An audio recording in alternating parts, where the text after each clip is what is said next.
Alright, hello everyone. Welcome to an intro to Unity, where we will be learning how to make Flappy. Yeah, one of the all-time great games. Alright, let's take it away. Alright, quickly, I know I said this in start, but I'll say it again. Just a few things before we start. Let's move this like that. You should all have Unity installed. The version doesn't really matter too much, just that you have a stable version, which I think most of you do. That you also have a code editor. The easiest one to download, I guess, is Visual Studio Code, but you do need a code editor in order to edit the code that we're going to be working on. So does anybody not have a code editor or an IDE installed? Nope. Okay, great. And then lastly, the assets for the game. And like I said, those assets will be in the server. They're just a few scripts that we can refer to and some assets that we can use for our game. And that's all we'll need for today. Yes. All right, but a quick thing before we start. Right. So as a quick note, if you do have a personal preference for what you want to use, like VS Code or Visual Studio Writer, I personally use Writer. You can obviously change that in the settings by using preferences, external tools, and external script editor. But that's only if you want to change it, so that's cool. Okay, so a little bit before we get right into the game. What's a game engine? So a game engine kind of comprises of a bunch of different things that you can use in order to make a game. So it has collision, physics, input handling, event system, and graphics rendering, with a lot of other stuff. So that's what the extent of a game engine is, just all these things brought together in a convenient way for you to use. But next way. Now, you could make your own engine. That takes a long time, a very, very, very long amount of time, and it's very difficult to make your own game engine. Like it says, most big companies, AAA studios, for anyone that doesn't know what AAA means, that's very wealthy studios, I guess, like Activision Blizzard, EA, Ubisoft, Rockstar. Studios like that have a lot of money. They can spend years making their own engine that tailor specifically for their needs. But a lot of indie devs and people that are just starting out obviously can't do that, right? So that's why we have commercial game engines. And these are some of the commercial game engines. Obviously, you have Unity, which we're using today, Game Maker Studio, RPG Maker, Godot, Unreal, which is what I like using, and CryEngine. These are some of the more popular game engines that you can use for free. Or like in Unreal's case, like if you make $1 million, then you have to start paying stuff. But I think we're all safe from that point. Okay, and why are we using Unity? Like it says, it's very flexible. It's kind of got that sweet spot between being complex enough where you can do really cool stuff with it and being easy enough to kind of get into for beginners. So like there are other engines that we could use, like Unreal, but they're, I guess, a lot harder to get into, and they're not as intuitive as Unity is. And even sometimes Unity is not that intuitive. And it also has a massive community that can help you, so that's always a big plus. If you get stuck on something, like there are so many tutorial videos and forums that will tell you how to solve your problem. Like, it's got a massive community. And with all those out of the way, let's start with how to make Flappy Bird. Okay, first thing, we want to create our project. So what we're going to do is go into the Unity Hub. Let's go Unity Hub. If it loads for me, yes it does. And you can see I already have a project here called Flying Bird. We'll make a new project. We'll go on all templates, 2D core, since this is going to be a 2D game. It doesn't matter where you save it, just wherever you want to save it. And I guess name the game whatever you want. I'm going to say Flying Animal. I got to get a new name for this. Cool. So once everyone's done that, just go into Unity Hub, like I said, go on all template, go on new project, 2D core, name your project, and then create the project. This will take a little bit of, this will take a little bit of time, not too long, but it will take a little bit of time just making the project. Okay, if we go back to the slides. So yeah, that is how to actually make your project. Now we just got to wait a little bit. And while we're doing that, we can talk a little bit about this. So when your project actually turns up, this is kind of what it's going to look like, and you have a few different things that you may not know. So the Unity editor comprises of 4 main parts. You have your project part, which is basically, that just contains all your scripts for your, like if you have any code scripts, if you have any art assets, things like those will all go here just so you can kind of access them and like organize them easily. You have your hierarchy, which is basically all the game objects in your game. So you might have a character, you might have some enemies, you might have some platforms. they'll all go here, and as you can already see, we have a camera in our scene already. This is actually the scene. This is the scene. The scene is basically everything that's in the game. So when you like bring stuff in, they'll show up in the hierarchy, but then they'll also show up in the scene, and we'll demonstrate that quickly.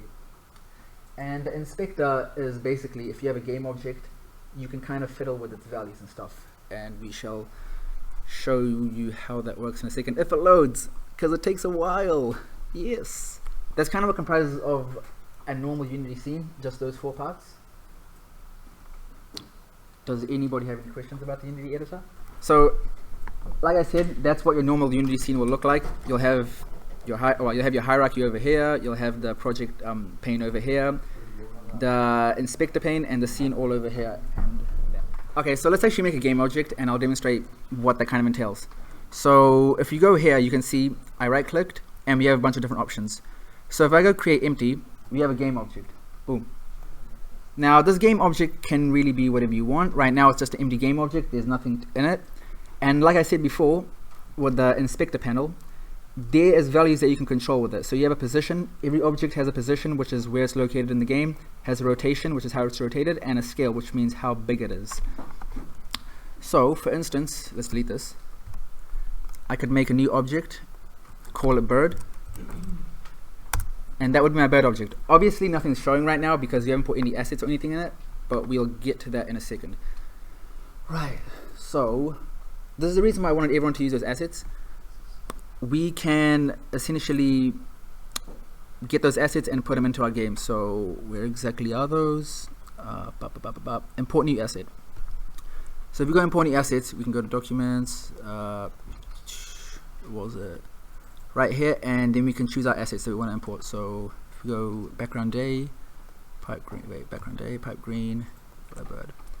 We can import those, and those will all show up. So those are how you import the assets. Just right click, just go on to import assets, and then choose the 3 that we need for this tutorial. And I'll also make a folder quickly because organization is important. So if I go assets, cool, and I will just drag those all into there, so they're all my assets folder, so I don't get confused. Okay, that's how the asset works. Well, that's how assets or importing assets into Unity works. Like I said before, we have our bird game object here and doesn't have anything on it. So what we're going to do is we're going to add something to it called a sprite renderer. So if you're on your game object, you can see it only has a transform, which is, like I said, position, rotation, scale. We can forget about that for now. What we want to do is go and add component, type in sprite renderer. Where is it? There we go. And that'll give us something that can actually show what we want to show for our game object. So if we go down sprite renderer, we have this thing. We have a little box called sprite, and if we go into our assets, we can drag our bird onto that, and it'll show up. Now you can see we've dragged onto it, and nothing shows up. That's because of the asset. It's quite small. As you can see, if we double click on it, it'll go into it, but it's really, really, really, really tiny. So the way to fix that is to just go onto the asset. We're going to go all the way down to, where is it, pixels per unit, and change that to a value that's a bit smaller, so that'll reflect how big we want it to be. So if we go on 20, which is I think a decent size, you can see it pops up. This is our scene. This is how we can like kind of edit stuff and how it'll look to us when we're editing. This is our game, which is actually how it'll look like when it's in the game. So right there, we can kind of drag it over and it'll be on the side. Here we are at this point. We've gotten our bird object. We've put a sprite renderer on it, and we've placed the sprite in the sprite category, which will be right there. Now we have our bird. We don't have a game, but we have a bird, and we have a bird in our scene. Okay, let's move on a little bit more. So yeah, that's kind of how it'll look like at the end of that part. Now we're going to move to a new thing. Sorry. Now we're going to add some things to our bird. So you can see we have our bird object here. We have our sprite renderer, which actually renders it, but it doesn't do anything else. So what we want to do is we want to add some things called a rigid body and a circle collider, and I'll explain what those do. If you just go on add component, you can go on rigid body 2D. You can leave all the values as is and just leave it like that. And basically what that'll do is, if we go into our game and actually start playing it, it'll drop the bird. So basically it gives the bird a rigid body and it gives it gravity.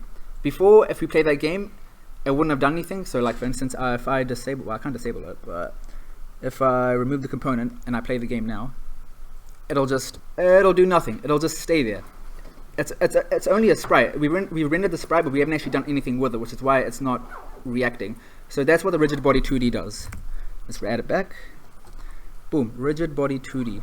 The other thing we want to add is a circle collider, which is basically, this can move around, this can drop, this has a rigid body, but it doesn't actually collide with anything. So if we put something underneath this and it hit and it went through it, it wouldn't actually hit it or just go straight through it. So we need to add something called a circle collider.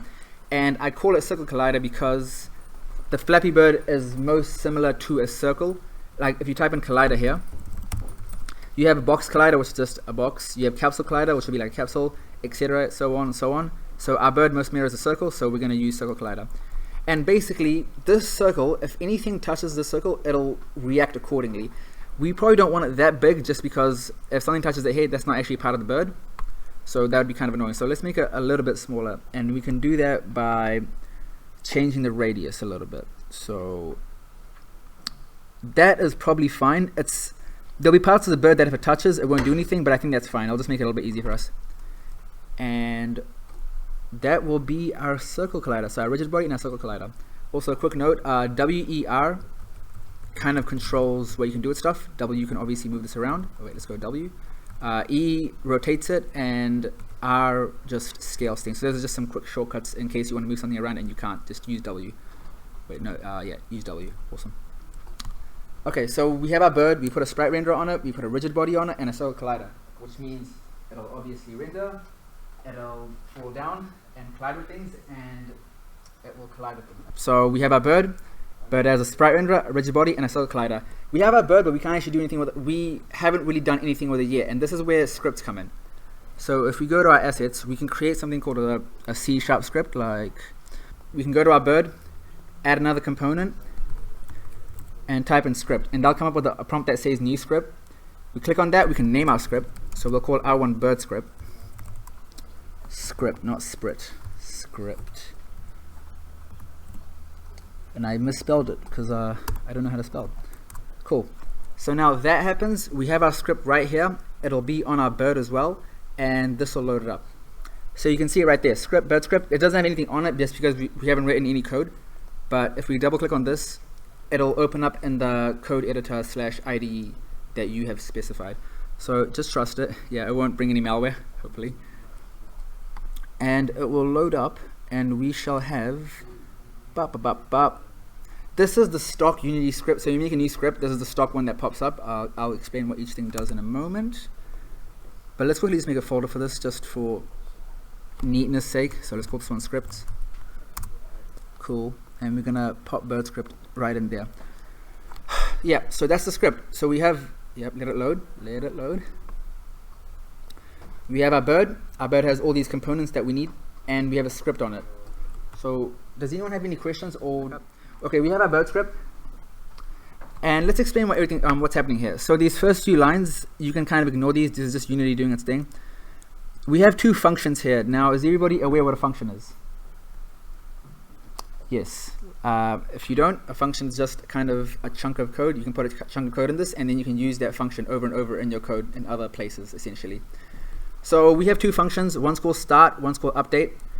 Judging by the comments, they're pretty self-explanatory. So start is all the code you write in start will run once when you start your game up or when your script starts up. So everything you put in here will happen one time in the start, and that's it. It's really useful for like initializing things. So like if you want to like give a player whatever amount of health or like 50 bullets, whatever, at the start of a game, that'd probably be a good place to put it. And our other function is update, and update runs continuously. It'll run a certain amount of times per frame, so usually 60 times per frame this function will run, and it's really good for if you want to have things continuously happening. So input, for example, if you want your player to jump, writing the code for it to jump would be a pretty good place to write over here, just because this function just runs 60 frames a second, so you know this function is going to run 60 times every single second, and it'll be constantly checking for that. So this is a pretty good place to write your code if you want to do stuff like input. Now if we go to our pre-written bird script, we have a lot of stuff here. We'll go through all of it, don't worry. The first two things we want to do, well, the first thing we want to do is we're going to copy this over and we're going to put it right here above the functions. Let's actually forget about that. That's not relevant right now. That's not relevant either. Don't know why I put it there. Cool. Okay, these first two variables that we have. So we have two variables. Public, if anyone that doesn't know what public means, public is basically these variables can be kind of accessed in the editor, and you can play around with them there and change their values and so on. If it was private, then you wouldn't be able to do that, and you'll see the difference in a second. So we have a rigid body, which is my rigid body, and we have an integer called flap strength. And the rigid body is there because we want to control our rigid body of our bird, and we can do it in code. That's the whole reason it's there, and we'll show in a second how that works. And this integer flap strength, pretty self-explanatory again, is just how high or how fast or whatever you want the bird to flap. So we'll actually implement those right now. Actually, if we save this, I'll show you how this works. If we go to save all, if you go back into our editor, let it reload, go on bird, you can see right here we have two new things, my rigid body and something called flap strength that has a value of 0 right now. We didn't give it a value, that's why it's 0. So for the rigid body, it has a value of none as well, and you can change that by dragging it and putting it right there. That rigid body component you added earlier can just be put right there, and that's how we get our rigid body that we can play around with. Flap strength we'll just leave alone for now, we'll change it in a second. And the code that we want is this one right here. And we'll put that in update. Like I said before, update's a good place to put your code that you want running a lot. And this code, if we explain it, let's take that bit away. This code right here, it's basically an if statement, and it's asking if we press the space bar, we want the rigid body velocity to go up. Or we want essentially we want it to go up by the flap strength. This is basically what it does. It's just an if statement. And the reason it's an if statement is because we don't want the bird going up continuously without input. That's the whole reason it's there. So it's asking to see, have you pressed space? We have, okay, let's make the bird go up. If not, it does nothing. And that's the whole point of this little bit of code right here. So if we save this, so we go file.save all, and we go back into our game, it's updated. We'll put the flap strength to 5. Important to remember, if it's 0, nothing will happen, or something bad will happen. And if we play this game now, let's play it up. You can see if I press space, it'll actually work, or it'll change its velocity and go up. And that's basically all it does. So for instance, if we had this as, like, actually a better example would probably be, if we go into here, we don't have this if statement, so Control C. Let's just say we had it outside the whole time, and we just save it. Let that load. Cool. And then we start playing. It'll just go up and up and up and up, and we can't control it. And we don't want that happening. We only want stuff happening based on our input, which is why we have that whole if statement there. Just don't do that. There we go. Cool. So yeah, that's basically what the script is doing so far. We have a rigid body, which is the rigid body of the bird, and we're kind of playing around with it. We're just changing its velocity just so it can go up for us, which is why we have flap strength, and which is why we have the Victor2.up. And you don't need to worry about that too much. You just need to know that this makes your bird go up by the key code space. Okay. So we have our bird. The bird can go up and down. The bird can go up. It can fall down, and we have a very basic game. Not very fun, but it is a game. So now what we want to do is we want to add the pipes. So we are going to make a new game object. If we just go create empty, we'll call this one, shit, what did I call this before? Did I call it pipes? Yeah, I called it pipe. Okay, cool. We have our game object. It's called pipe. And before we do anything with this, we don't actually want to add the pipe to this right now because there's two pipes. So what we're going to do instead is we're going to make a new game object, but this is going to be a child of it, and we're going to call this one bottom, and I'll explain in a second what this does. So with bottom, we're going to do the same stuff. We're going to give it a sprite renderer so we can actually show the pipe. Cool. If we go back to assets, well, if we go to assets, we can open up sprite renderer and we can add this in. Same problem, we probably want to scale it up a little bit. So if we go on the asset and we change the pixels per unit to like 220, sorry, it'll make it like that. So this is the bottom pipe. and we only have one so far because we've only made one, but let's put that right there. And now we have our pipe, we have an object, and okay, and let me just quickly Control C, Control V this, and bring this up. Sorry, 1 second. Okay, now, so the whole reason I've done this, you can see it's a little bit different, right? We have our pipe and we have two objects that are underneath it. Why are we doing that? The whole reason we're actually doing this is because we want a parent-child relationship here. And that basically means every time this, oh sorry, I'll actually use the mouse pointer, that's probably better.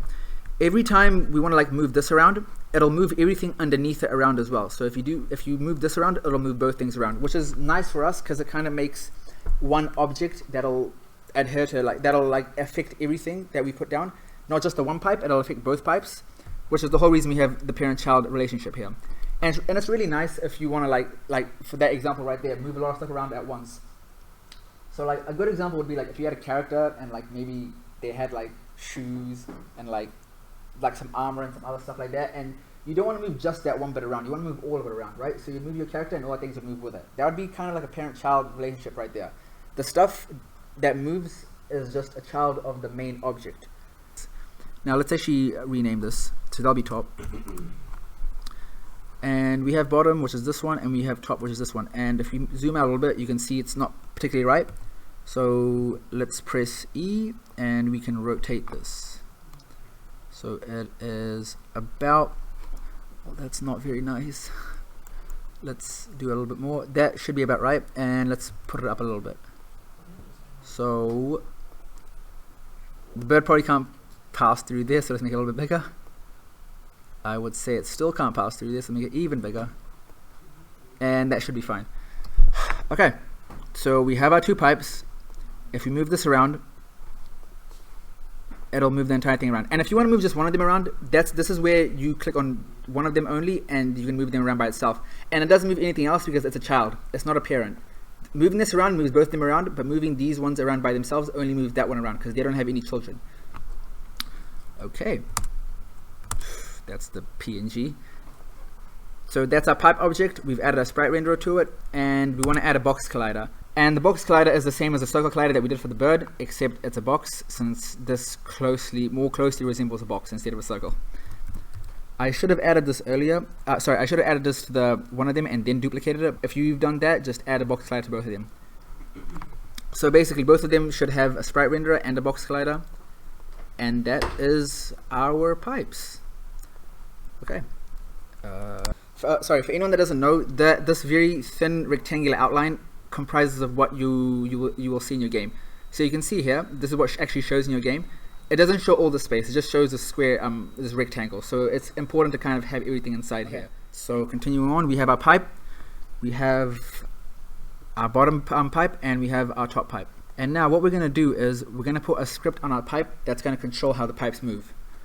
So what do we call the script? Pipe movement script. Okay, so now we'll go to our pipe, and we don't go to bottom, we don't go to top. These are for the pipes. We go to pipe because we want this script to affect both of them. We don't want them to affect just one of the pipes, we want to affect both the pipes. So we're going to go to pipe, we're going to add a component, it's going to be a new script, and it's going to be, and we're going to call it pipe movement script. Cool. Okay, where is that? It's going to be in, yep, we'll go here. Let's load that up. And like I said, and like this is the stock Unity script. We have all the stuff here, and we're going to add some stuff for the pipe movement script. So yes, all this stuff is very relevant. Let's take all that, and we're going to go to writer, and we're going to put this in update. Well, actually no, we're not going to put an update. Yeah, we're going to put an update, so we don't need the start function. Cool. Let's put everything in here. Control C, let's take that out. And delete one of these because we can't have two functions that are the same. That would be very weird. Okay, let's put all that code in. Okay, this is the code for the pipe movement script, and this is just how our pipe is going to move. So we have two variables here. The first one is movement speed. We're going to set that in the editor. You can see we actually haven't given it a value, so we're going to do that ourselves. The second one is called dead zone, and this one is important because this variable essentially tells us where we want the sprite to get destroyed. And I say destroyed because what we're going to do is we're gonna basically have a script later on that spawns pipes for us continuously. And we don't want our game just filling up with random pipes that go past us. They're not in the game anymore, and they just take up memory and time. So that's the whole reason why we want to destroy things. And dead zone will tell us where we want to destroy it. So if we go back into our game, you could see that, oh wait, let it load. You can see that I set dead zone to -20, and that -20 I got from is here. So if you go on any one of the game objects in your hierarchy over here, I've gone on bird right now, and you go to transform, you can see that it's got a position of about -10, and that's in the scene. But if I take it backwards, that will go back, that'll go way back, that'll change the position. And you can see right here, around this area, it's about -20. And this area is well out of the scene. So if we go back to our game, it's not there anymore. So we know this is a safe area. If we want to destroy a pipe, we can destroy it here. So once it goes past, once we've gone past those pipes, and it's no longer in the scene, we don't want to just hang around. We know that when it gets around to this area, we're going to destroy it. And that's the whole reason why we have dead zone. Let's put that back there. So if we go back to our script, you can see dead zone is -20. You can make it, it doesn't have to be -20. It just has to be a value that's behind the scene, and that's you know, that it doesn't go on for too long essentially. So really, if you want to do like -13, -14, whatever, it doesn't really matter as long as it's past this point. So let's go back into our script. So that's what movement speed and dead zone are for. And now in our update function, we want this code to run continuously. Okay, transform.position.x is basically getting the position of our object that the script is on. So you can see here, we have our pipe, we have the script, we have transform right here. It'll access transform.position.x, which is going to be this value right here, and it's going to ask, is that less than the dead zone? If it's not, then it's going to go down here, and it's just going to add some more like time and movement to the actual position of the pipe. But if it is less than the dead zone, so if it was like -25 for example, we know we've gone past that point. It won't get there actually, because since it runs so continuously, I'll get to like -20 point something, whatever, and then I'll die. So we want to keep asking, is this past the point that we don't want to go past? It is? Okay, destroy this component. Destroy this pipe. We don't want to hear anymore. And like I said, if that's not the case, if it's still going along, then it's just going to update its position, which you can do by transform.position equals, so obviously the transform position that it's originally in right now, that it's currently in, but then we want to add something to it. So victor3.left times movement speed will actually, and then times delta time will give us it going along nicely. And time.delta time, this is actually a funny thing. Has anyone here heard of Dark Souls? You guys have heard of Dark Souls, right? Okay, so there's a very funny thing. Basically, we use time.delta time because it's consistent across all hardware, or it's frame rate independent, I guess, which kind of means that if we were using something else, it'll run faster or slower depending on the hardware that you're on. Which is like, for instance, if we just had times by movement speed. If we had a better rig, a better PC, it might run faster. If we had a worse one, it might run slower.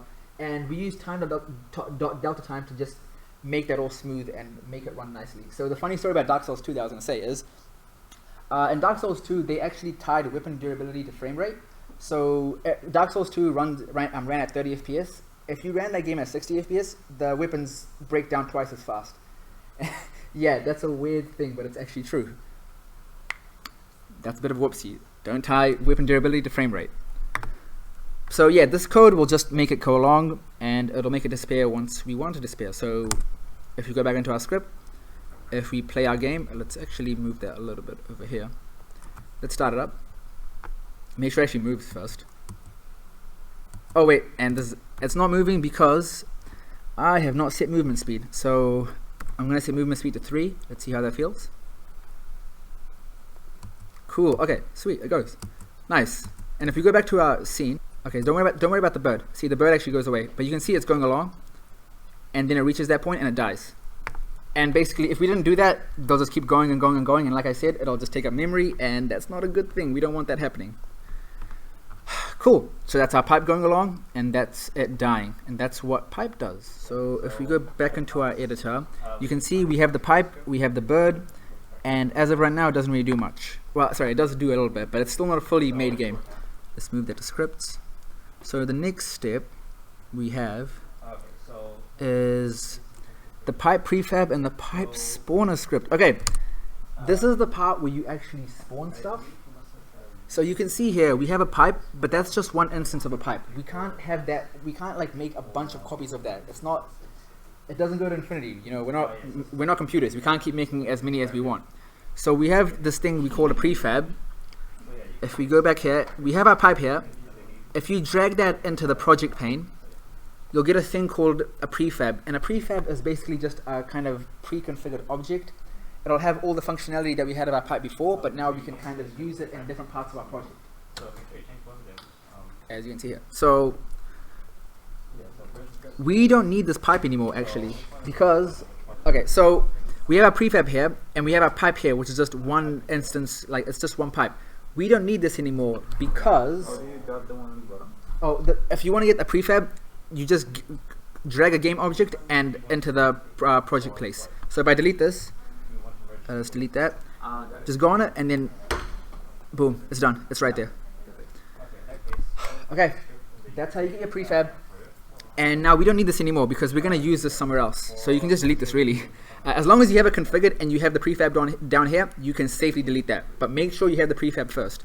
So if I double click on this, it'll go into here and it'll have all our stuff. I'll have our pipes, I'll have our script, I'll have all that that good stuff that we've already done. And we can go back, and now we're back into the main hierarchy. That was just for this. Now we're going to make a new game object. We're going to call this one pipe spawner. And this one doesn't actually need any of the stuff we've done before. Doesn't need a what did I call it? A sprite renderer, a rigid body, box slider. Doesn't need any of that stuff because we've already done that stuff in this prefab here, and we're just going to use some code to spawn that prefab continuously. That's all it is. We are going to make a script for it. The script is going to be new script. We're going to go pipe spawner script. Yeah, another script. Cool. So we've got that.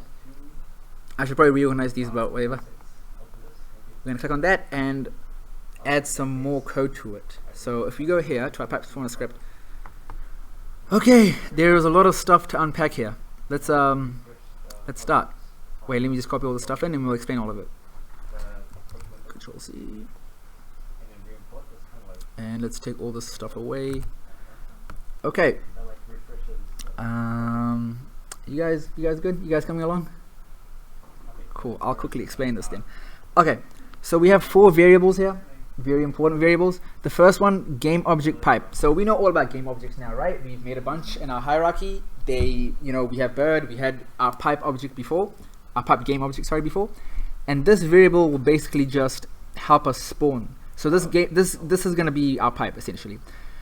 These two, the spawn rate, how often you want to spawn, the height offset, which is going to be, the height offset is basically just going to be like how far apart you want them to be, because you want a bit of variance between when your pipes spawn. You don't want them just going in a straight line. You want them kind of, maybe, let me use the mouse, maybe like a little bit up here, maybe a little bit down here. That's what the height offset's for. And we have a timer, so we can actually time when we want to spawn our pipes. So those are 4 variables we're going to need. Wait, that's not consistent. Let's make this, and we'll make this private just because we don't need this variable to actually be changed. So it's a bit pedantic, we don't really need to, but we can do that. Cool. Now in our update function, we have an if statement. And the first if statement says if the timer is less than the spawn rate. So this basically means if the timer is less than the spawn rate, we haven't reached that point, we want to spawn another pipe. That's all it does. So what we're going to do is we're going to update the timer. We're going to give it more time, and that'll just be timer plus time.delta-time. A shorter way of doing this, people that have done any program before will just know it's, you can just do that instead. That's the same thing as writing timer equals timer plus time.delta-time. So you can just go plus equals and then that'll update the time for us. But on the other hand, if the timer is not less than the spawn rate, we know we want to make another pipe. So what we're going to do is use this function spawn pipes and then put the timer back to 0 so we can reset it and it can start again. Now, we need to write a function called spawn pipes. I'm going to explain this a little bit. If you guys don't know, void functions have different things, or like they have different, okay, I say things, but different ways that we can use them. if this was like an int or a string or something else, for example, that needs to return an int or a string or whatever. But because this is void, a void function basically means we're going to do a bunch of shit inside here, and we're not going to return anything. We're not going to give you anything back. So the whole concept, okay, a quick note. The whole concept of returning from a function is if you have a variable like int name, oh sorry, not name, it's like int number or whatever, and you use a function, if that function returns an integer, like for instance, if that void was int, it'll give you a number back. And you can use that to like assign things with it. But since it's void, we don't need to do anything. We can just tell it, do this stuff, that's it. And that's why we have it by itself. So like for example, I could have something like int health. I keep using this example, but it is what it is. I could have I could have something like int, okay, give health, whatever. That's wrong, but whatever. Give health, because I can't spell. Cool. So we have int give health, and let's say the health is whatever it is, return 100. Boom. This function, very, very simple, but what we can do is int health equals give health. Boom. And that'll run this function. It'll go down here, it'll run this. This return gives us something back. It's going to give us the number 100, and then it'll put it into this variable. That's kind of how functions work, and this one's int, so that means it has to give a number back. If it was string, it has to give a string back. That's kind of how it works. And like I said before, void does a bunch of shit and doesn't give you anything back. It's really like that. But so you can see here, spawn pipes doesn't actually assign to any variables. It doesn't, like for this one, you don't need a variable. You can just call it and it'll do your shit for you. That's how functions kind of work. Okay, and this is red now because it doesn't exist anymore, so we'll take that away. So that's what spawn pipe does. Okay, let's actually get to the spawn pipe function. So we have two variables here that we've declared, two floats, highest point and lowest point. And this is where the height offset comes in. So all you need to know is transform.position.y, it'll take, because the pipes only go up and down, right? They don't go side to side or in and out, which is the z-axis. We only need to account for the y-axis. So these two variables will give us the highest point it can go, and this one will give us the lowest point it can go. And then this one right here, this function instantiate, actually makes the pipe for us and will actually bring it into the world. So you can see from this code, it'll take pipe, which is up here, our game object that we're going to assign soon. It'll take the new vector3, which is vector3 will just give us the x position, the y position, and the z position. You can leave the x position as it is because we're not changing it. The z position can be 0 because it's a 2D game. The z position doesn't need any more depth. And then these 2 points, we're going to take a random point between these two, and that's going to be our y value. And this is how randomness is kind of achieved, and we can have our pipes spawn in different ways. So maybe a little bit high, maybe a little bit low, maybe in the middle. That's kind of how that works. This is just a rotation. You don't need to worry about that. I'll keep the same rotation because we're obviously not rotating it. And that is how our pipe spawner works. So if we save all of this and go back to our editor, please take me back, thanks. Okay. You can see we have our pipe spawner and we have a bunch of new variables. Spawn rate 0, height offset 0, that's fine. You can see right here, pipe, it has a value of none. And this is where our pipe prefab comes in. We've already configured all of this stuff. We've configured how it looks. We've configured how it moves. Just drag it in and put it right there. And now that instantiate, remember before, it instantiates pipe. So now it'll actually make that for us. It'll just randomly make that for us. Sorry, at the position that we want to put it. So if I go on this, and I go on this, we don't want it doing there, we don't want it coming from there. Let's do it somewhere around here and see how that looks. Okay. And now we have these variables. Spawn rate is going to be how often it spawns. I forgot how these worked. I'll say 3. And the height offset can be like, let's say 5. Let's see how that looks. And if we play this, wait, it's gonna look really bad. Oh wait, oh shit, yeah, I forgot I actually had to press the button to make it fly. Okay, let's play that again. Okay, cool. Now let's wait for the pipes to come. Are they gonna come in a nice way? No, they come in a very not nice way. So you can see here, they don't spawn very nicely. They're a little bit too low, I guess. So let's stop that. Let's do a little bit later. Let's do a little bit higher. This should maybe give us a better offset. If the offset's too big, you can just play around with the numbers. So this kind of does it in a better way. Let's see, the next one is, it's the exact same thing. Is it not spawning it? Yeah, there we go. Okay, so it gives you a bit of randomness. That's a little bit too high. Honestly, that's probably fine-ish. But that's how we can kind of have it continuously spawn. Let's make it a little bit lower. I'll make it like 3. That'll be better. Okay, cool. So let's go back to our site. So that's how the pipe spawner and the pipe prefab works. So now instead of having that one object for that pipe, we can just have a game object called pipe spawner, have a script on it, and that script can actually make our pipes for us continuously without us actually having to do anything. So that's how pipe spawner works, or the presentation. So now we have our bird, we have our pipe spawner game object that'll actually spawn the pipes for us. And the next thing we need to do is, that's the pipe spawner script. Yay! I should have said there on the slides. I should have got there in the slides. The next thing we're going to do is score, logic manager, and logic script. Yeah, this is one of my least favorite parts about making a game, the UI. Making stuff with the UI is not fun, it sucks. But we're going to have to do it. So the first thing we are going to do is make a new game object, but instead of making an empty one, we're going to right click on the hierarchy, we're going to go down to UI, we're going to go to legacy, and we're going to click on text. And that'll give us this thing, canvas, text legacy. You can rename this to score if you want. This is kind of freaky to get with. You can, because if you zoom out, you can see you have your scene over here, which has all your stuff, and then you have this massive box which has all this other stuff. That's for the UI, and that's called the canvas, and it's icky. But okay, that's our score. That's our score, logic manager, and logic script. Okay, so what we're gonna do is we're gonna go onto the score and shrink. No, you don't. That's the thing. You actually don't shrink it. Where is it? Let's call this new text. Let's call this 0. Sorry. So if we go to text, instead of calling it new text, we can call it 0 because our game starts at 0. And let's give the font size to be a little bit bigger, I think. Nope, don't make it bigger. Yep, you can see right here. So if you click on the score, you can see if you zoom out, it's over here. Let's actually make this a little bit bigger. So the width is, we can adjust it by width and height. See, if you see right there, we have our score, it's all the way up here, and if we adjust it by width and height, it pops up. See, if we go into our game, you can see that circle, you can see the circle right there, or the 0. And it's weird, right? Because our game is here, but then we put in our canvas, and then our score pops up here in this massive box. Don't ask me why. It is weird, but that's how it works. So we have our score here. We have our 0. If you want to make the box bigger, just adjust the width and the height over here.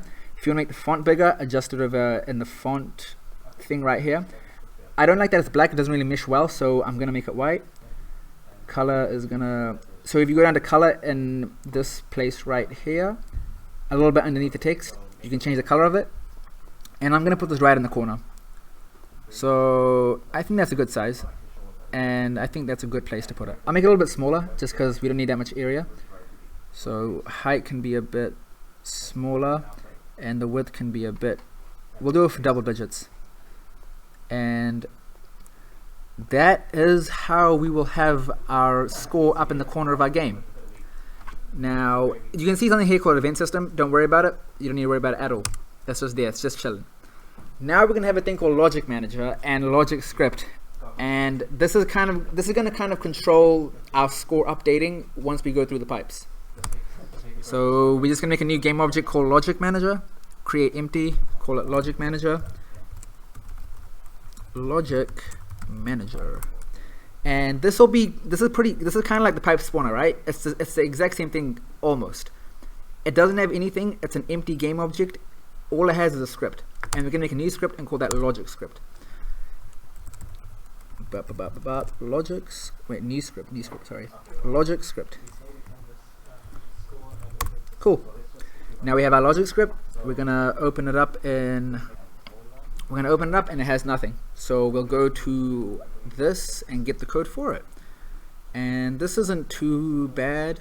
If we go here, take this and put it all in. Did we have it in? No, we don't even use start or void in this, because it's just a bunch of functions that we're going to make ourselves essentially. Okay, let's go through them. We have 3 variables. The first is the player score, pretty obvious, right? Just the score. The second one is text, and this is gonna be this thing right here. You can see this is a text object, or it has text, but it's not, we can't just give it a number and have update. We need to kind of do some stuff with it. This is going to be a text object, and this game object is going to be the game over screen. This comes a little bit later. You don't need to worry about it now, but you can have it here if you want. Now we're going to write 3 functions that are going to do different things. The first one is add score. So this is going to increment the score. This right here is the same thing as writing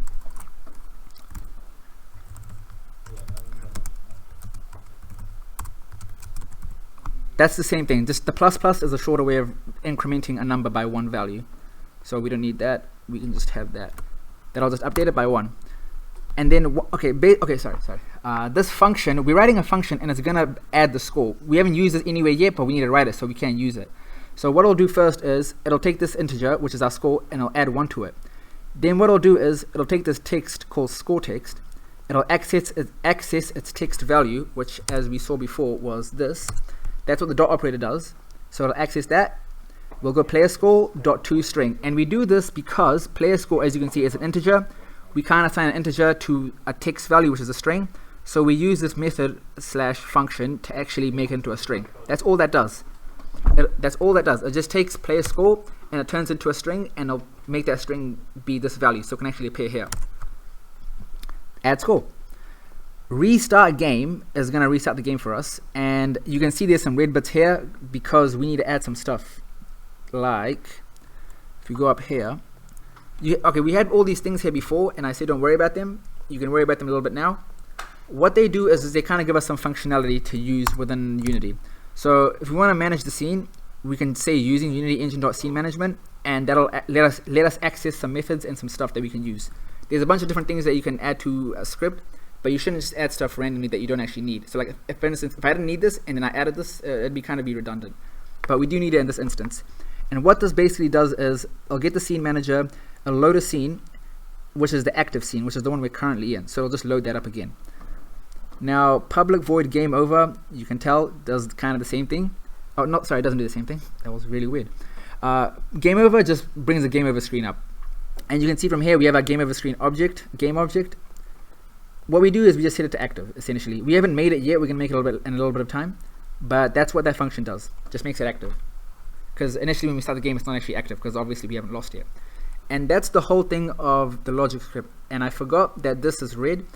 Same thing as the scene manager. We need to add something that will actually let us use the text. And that'll be using Unity engine.ui. So if we add that in, boom, that red bit goes away and the script works. So nice, right? Okay, if we go back to our game, all that stuff works. All that logic works now. That's cool. But it doesn't actually do anything yet. It doesn't actually update anything yet. Like if we play our game and it loads up and like we're like, whoa, let's go, come on, where's the pipe? There you go. It'll be like, okay, I should probably make this faster, but okay, see, we go through it and nothing happens. That's because we actually haven't updated the values yet. We haven't really done anything with those functions we wrote. And that is where this stuff comes in. Yeah, there's a lot of stuff here. I hope I don't get confused. Now, we're going to go back to our pipe prefab, which is going to be right here. I'm going to make a quick point for everyone that may have missed. So you can see here, this square, this rectangle right here, that represents the scene, and that's the game, and you can see that our bird is in there. But once we make an actual canvas, you can see it's much bigger. It's in fact a lot bigger, and you can see it's all the way up here, right? But it still comes up in here. That's just one of those Unity things. That's how a canvas is made, and that's how our UI works. One explanation I might give it is that jamming everything into the square could be kind of messy, but I could not give you a concrete answer right now as to why that's as to why how Unity's UI works essentially. I'm not extremely familiar with the Unity UI, but yeah, big canvas, get the number up here. If you need to change it, you can use the width and height. And so okay, so we have our score up there, we have our logic manager with our logic script. We need to actually add the variables for our logic script. So you can see here we have player score, which is 0, that's fine to leave. We have score text and game over screen. The game over screen is fine to leave now because we haven't made it, and the score text is going to be this thing right here. So what we're going to do is going to drag it and we're going to place it right there. and that's how we know when we change the score, or when we change the score text, it'll reflect it here as well. Okay. Logic script, yep, we did this. Pipe middle script. Okay. Now we're gonna move on a little bit, and we're gonna actually get a way of, well, we are running out of time. We're gonna get a way of actually triggering it so that it works. So if we go back to our pipe prefab, we'll double click it. Basically, when the bird goes through the two pipes, we want the score to go up, right? And so how would we do that? There is a simple way. We're going to make a new create empty object, and we're going to call this middle. It's also going to be a child of the pipe because we want it all to be one thing. And the middle is going to have a box collider, and you'll see in a second why we need this. So essentially, when the bird collides with this, we want like to trigger an event that says, okay, the bird went through this, make the score go up. Let's make this a little bit bigger. So you can press T and make the scale bigger, just so we know that it'll, like, the bird will 100% go through here, and that'll stay right here. That's the middle. One important thing for doing this is, wait, box collider is trigger. One important thing to note for this is, if you don't click this box as trigger, it'll be solid and the bird won't go past it. So you click as trigger, and now we can write some code that'll actually trigger this. Pipe prefab trigger, logic script, pipe middle script, and logic manager tag. Okay, now this is going to have a script by itself. This middle has a box collider with the enabled trigger to make sure it goes through, and now we're going to write a new script called pipe middle script, which is going to be the last script, by the way. Let's do this quickly. Pipe middle script. We're almost to the end as well. We're very close. And if we double click this and we go to pipe middle script, that was in VS Code right here, you can see we have a few different things. Control C, Control V, blah blah blah blah.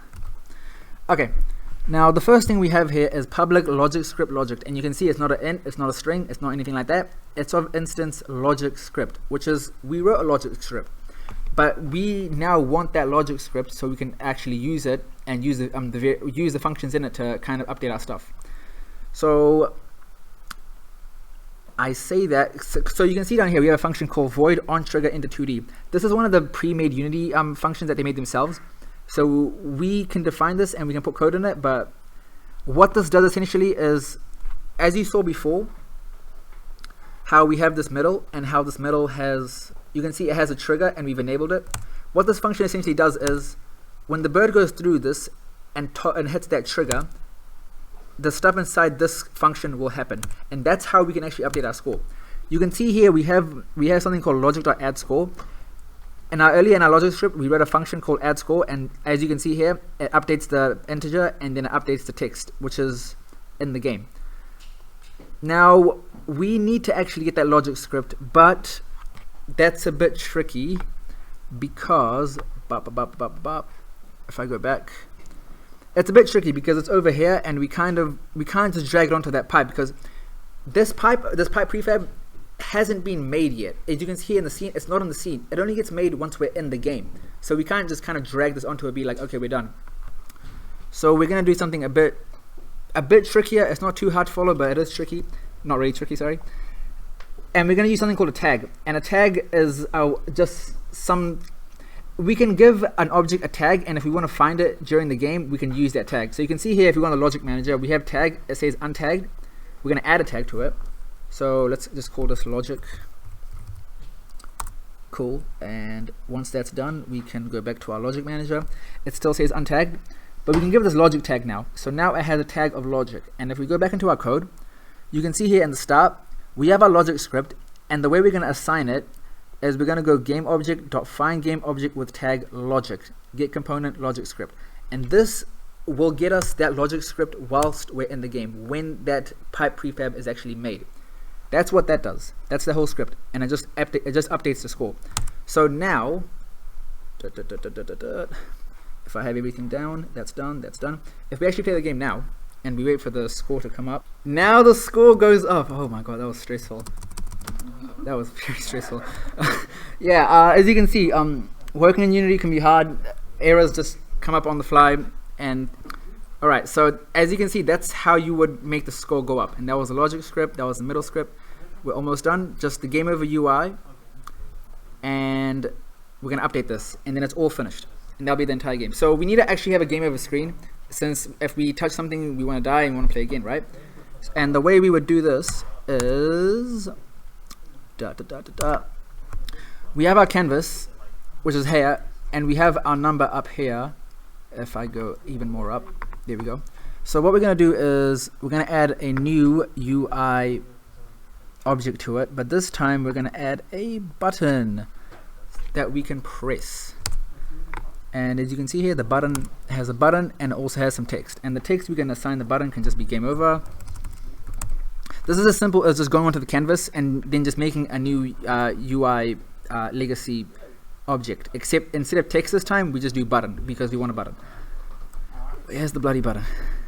There's the bloody button. Okay. Cool. We can have it here. We're a little bit... Go down, go down, go down. We're a little bit short on time, so we're just going to have a simple button like that. We'll make it a bit bigger actually because it's quite tiny. Yep. Cool. And we'll just update the text as well because it's we are punctual. If it would let me, thanks. There you go, it's done. Okay.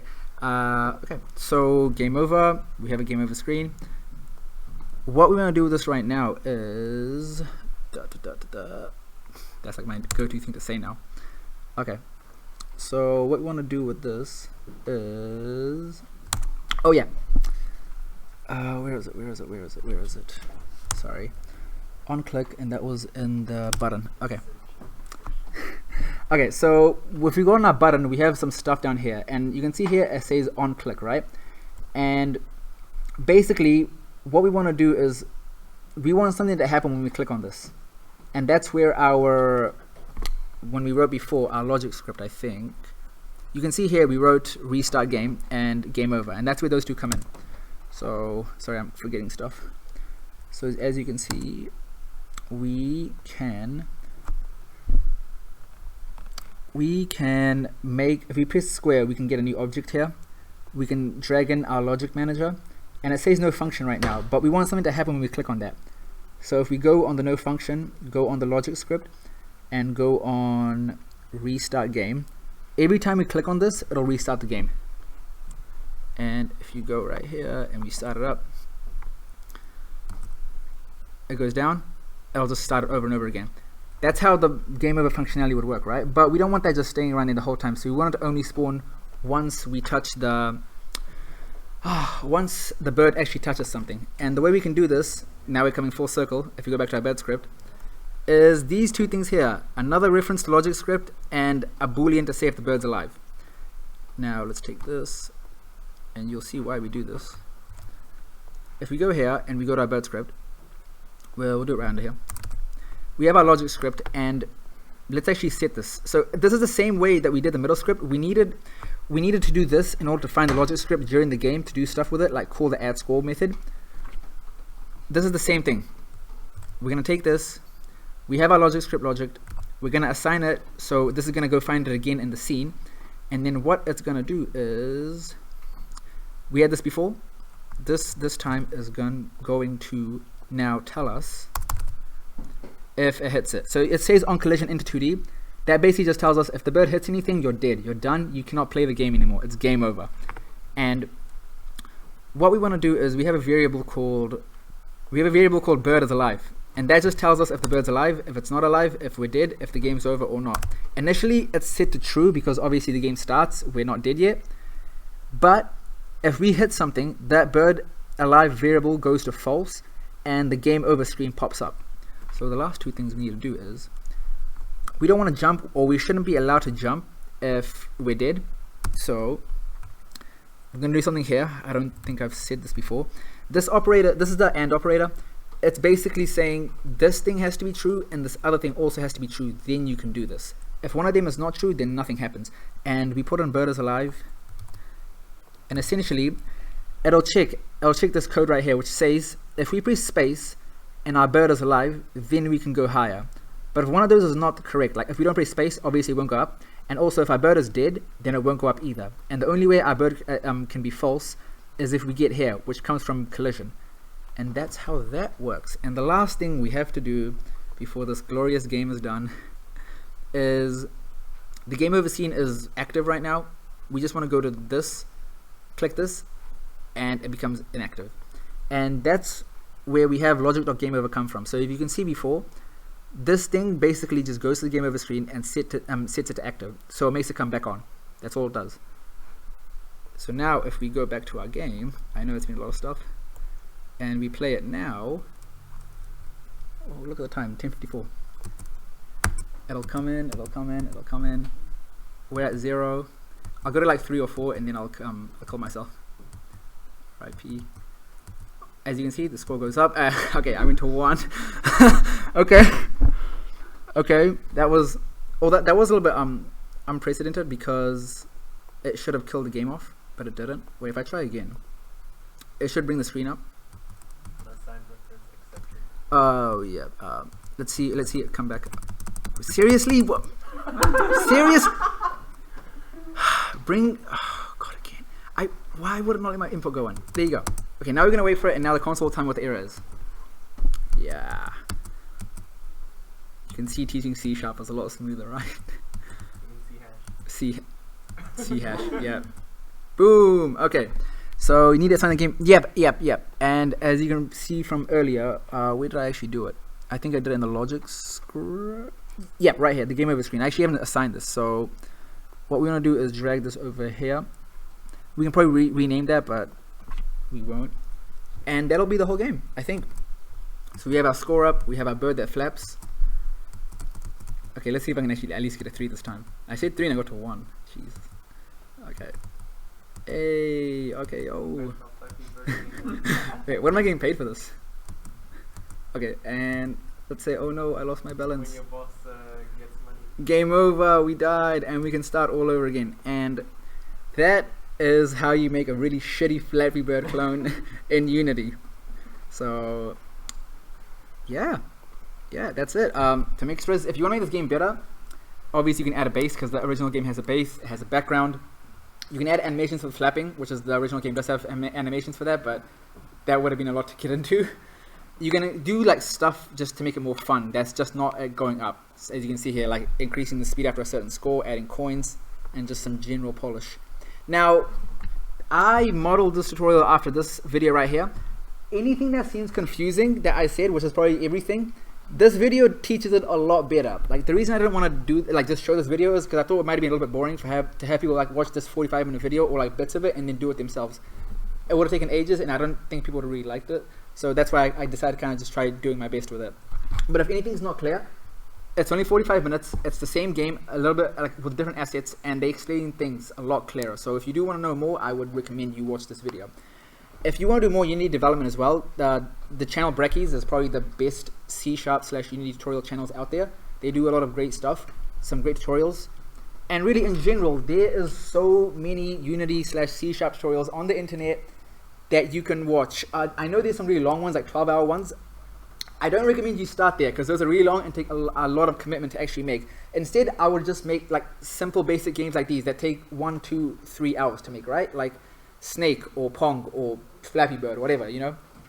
So if you do want to learn more, there's some great resources there, and use Unreal instead, I guess. But yeah, that's all of it. Thank you so much for coming. I know it was a bit rough, it was tough, but I appreciate everyone coming here. Thank you so much.